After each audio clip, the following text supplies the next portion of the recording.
You can lie and cheat. But can you walk it off?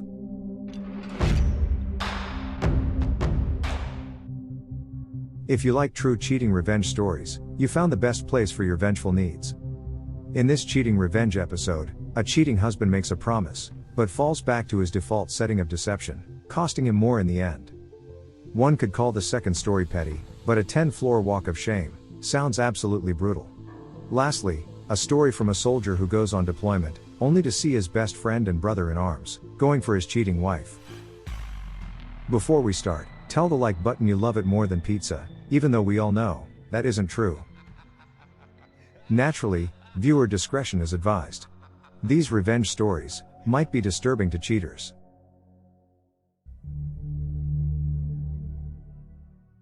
The following story is told from the female perspective. My ex-husband and I had a great divorce. Even though he cheated on me after 12 years, and 2 kids under 4. I really wanted to do things differently than my parents did during their divorce. I never said anything negative about him, and tried very hard to defend him when the kids got upset with him. I extended invitations to the woman he left me for, so she wouldn't feel uncomfortable with me and we could become friends. She was basically their stepmom, so why not include her on everything? On holidays, we all had one big dinner, he and her and me and my boyfriend. This made everyone comfortable, and the kids never had to choose one side or the other as we were all on the same page. It was such a great relationship, that when I had back surgery, I recovered at his house and she cooked for me. He and I were coaches for the kids' basketball and baseball teams, and I helped at their wedding 13 years later. This was not easy for me, as he moved to another state to raise her children, leaving me to raise ours on my own. She quit her job when they got together and I had to return to work to support my kids. But I needed to keep the resentment and bitterness away from my kids. All of this sets the tone for the divorce, but when he initially left, I spoke to a lawyer and got a separation agreement that was really great, for me. He asked me to refrain from taking half of his retirement, but instead he would pay X amount in child support and additional Y in alimony. This because he was making a lot of money and I was a stay-at-home mom with a country club membership. I hate saying that, but it's necessary to picture the scene. Normally, alimony ends after 5 years, but because I didn't get half of the 401k, the only condition on ending it was on my remarriage or my death. He agreed to all of this. The thing is, when he left me to move down to where she lived, he left his cushy job and took this promising, but not delivering, position that really screwed him financially. But he never went back to the lawyer to get the child support or alimony reduced. Instead, he borrowed from his mother. When I discovered he was mooching off of her, I suggested to her that she should stop paying for him when he finally got back on his feet. She would never do that, and continued paying for his life, including for the stay-at-home mom. Even co-signing a second home for him when he finally moved back to raise the kids he had with me. Hers had graduated and lived in his old house, ours were in high school. He did come to me and ask if I would accept regular child support and half of the alimony, then later when he was really earning money, he would pick back up on the past due amount. Not wanting to make waves in an otherwise great divorce, I said yes, and kept track each month of what was owed in a shared spreadsheet with him, so he could see how far in debt he was getting each month. He ended up owing me a little bit each month, times 10 years, but he said when the kids aged out of child support, he would continue to pay the same amount to make up for the alimony, which totaled $120,000. When my daughter aged out, he continued to pay the same amount, putting a small dent in what he owed for 3 years. Then, as soon as my son aged out, 2 weeks after he joined the Marines, he called me and told me, "There's no way, I'll be continuing the payments for next couple of years, and you can take me to court for it. There's just no freaking way, I would pay you another cent." This completely blew my mind, as to this point we had such a fantastic relationship. It came out of nowhere. I was completely freaked out, but I took his advice, and I contacted an attorney. I sent all his calls to voicemail, per my attorney's advice, and I took him to court. The best thing was, prior to the hearing, my attorney put a lien on both homes he had, so he could not change ownership to his mom or wife prior to the court hearing. I still have the phone call recording of the moment when he realized this, and the horrible names he called me for doing that. Since I had kept such immaculate records from that day he changed payments, and he was aware of his debt rising each month, it was a slam dunk for my attorney. Instead of making small payments for a few years, he had 30 days to pay me $120,000, in full. Unfortunately, the kids now have to choose which parent they visit on holidays, but that was not my fault. I was willing to continue as is and not put any strain on the family relationship. And for those who are wondering, yes, he did cheat on his new wife 2 times before they got married, but she had quit her job when they got together. Mostly because she found her sugar daddy, and had nothing to fall back on or nowhere else to go, so she stayed with him. Since we were friends, she shared this info with me, as I would understand what she was going through. I think the reason he went crazy on me was that his mother refused to pay any more when my son aged out, but I explained that he still owed a ton in back pay. That's when he said, "If you think I'm making payments to you forever, you're nuts." She had been paying his child support for 10 years because he never went back to a great paying job, even though he could have. I went to work after separation and have a great career now. But my income was still 1/4 of his when we were together, because we moved every 3 years for his career. He wanted me to stay at home when the kids were born. I'll briefly explain something I noticed. As I experienced that some people don't understand, that as a stay-at-home mom, I couldn't contribute to my retirement fund because I didn't have earned income. Meaning no SS, 401k or IRA.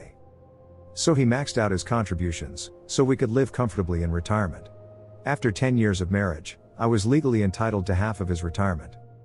Since he asked me not to take half of his retirement, he offered alimony instead. Then he decided not to pay what he offered and leave me with less retirement funds than I would have had in either case. This is why it was important for me to get what was due. Not to live a cushy life, but for my retirement. For the ones asking, yes, I got my money. I got it on day 29. No other payments will be made.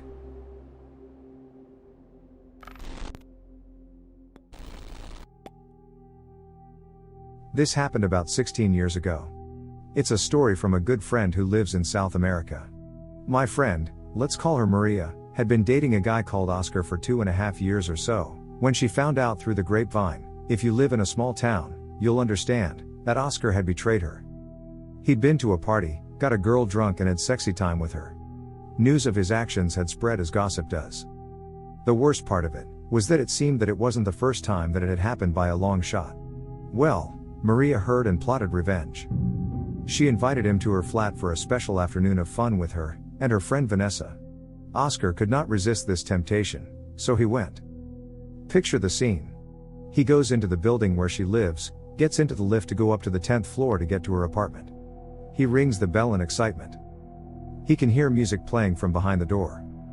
She opens the door and he walks in, seeing both his girlfriend Maria and her friend Vanessa are there, each wearing a sexy silk negligee. Maria is holding a blindfold, and tells him, "Hey, baby, don't say anything. We want you to wear this." He agrees without doubt, and she puts it on him and tells him to get rid of his outfit. While he was busy, Vanessa put her clothes back on, walked out the apartment leaving a doorstop to keep the door open, and called the elevator up. She then walked back in, grabbed Oscar's clothes, and threw them out the window into the car parked below. She then left the apartment and went down the stairs, ringing doorbells as she descended. Maria had been leading Oscar around the apartment disorienting him, and then let him out the apartment. Then she closed the door behind her and got in the lift alone, yelling out one last time before the lift doors closed. "I know what you did, you unfaithful bastard. Your clothes are in the car park, good luck." Oscar ripped off the blindfold, and must have realized how fricked he was, as he had to walk down 10 flights of stairs, skinny dip themed, passing laughing neighbors all the way. He collected his clothes, and Maria never saw him again. Some clarity, Maria went on the lift alone, and held it open on the ground floor. So he couldn't use it. Neighbors on the 10th floor had come out to see Oscar, setting him to walk down the stairs, thereby making it worse as Vanessa was going down the stairs, alerting as many people as possible. People were intrigued by the situation of this man walking down in confusion and shame, so lots of them followed him outside, so he had to dress with an audience. The humiliation of this walk must have been brutal.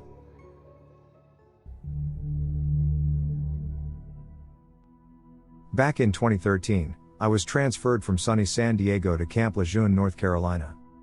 I had been in the Marines for over 4 years, and had been sent to a unit that would finally give me the chance to deploy to Afghanistan. In case you don't know, before your unit deploys overseas, you have a mountain of classes and training to get done, which starts around 6 months or so prior to the date. I had become close friends with Joe, who's my senior most corporal. I was the only sergeant in my platoon, and we hung out all the time outside of work. We would barbecue, go to the gym, have parties with the families, etc. Well, that fateful time comes and we get sent to the land of never-ending sand. About 4 months in, I start to get a funny feeling that something was not right, due to the lack of being able to talk to my wife on the phone or Facebook Messenger. I do have a special skill that I honed from sneaking past my Vietnam veteran father, who was very set in that bedtime meant bedtime, and not raid the fridge for snacks time. So I am very quiet and you won't hear me coming, unless I want you to. One day, I came into our peb, just a big container that housed around 8 people in it, and seen my wife's face on the video chat of my best friend Joe, who didn't hear me until I shut the door. I played it off like nothing, and the rest of the deployment had moments just like this, where I would see or hear them talking and just take notes, for my revenge. Before things really got to me mentally, our time in the sandbox was coming to an end and we flew home. The homecoming was uneventful other than my 2-year-old not realizing who I was for a few minutes, then it was happiness all around. Just like before deploying, we have a mountain of classes after we get back to scan for TBI, traumatic brain injuries, mental health awareness, certifications, etc. Nobody was exempt from completing these various sleep-inducing PowerPoint classes that were scheduled for that week. Out of nowhere, Joe had random appointments almost every day, or something would come up where he would have to leave, while everyone else was stuck all day long at a class, or at medical getting screened for everything under the sun. Do you ever have the feeling that your gut is telling you, 100%, that something is going on, but your brain is like, no, stop being paranoid? Well, that's what I was dealing with on a daily basis. I began to follow Joe a few days a week, when he would leave work early or have to make a call, and sure enough, his car would be right outside my house, every single time. When I finally confronted Joe, he denied it up and down like I was going crazy, and genuinely made me feel like I was offending him by the accusations.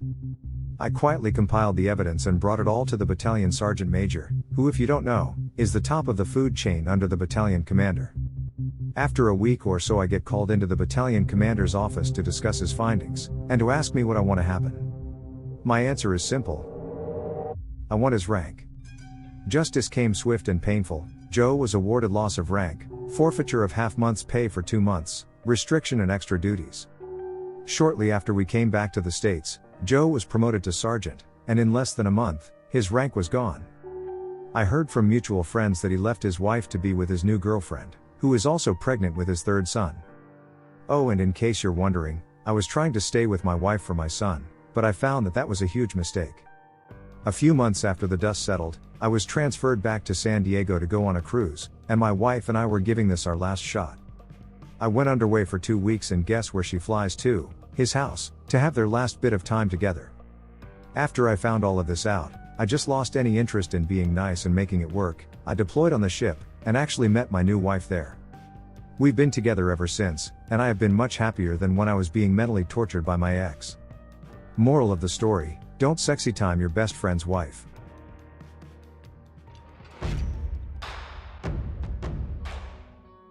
You stay till the end, which means you're the one I make these episodes for.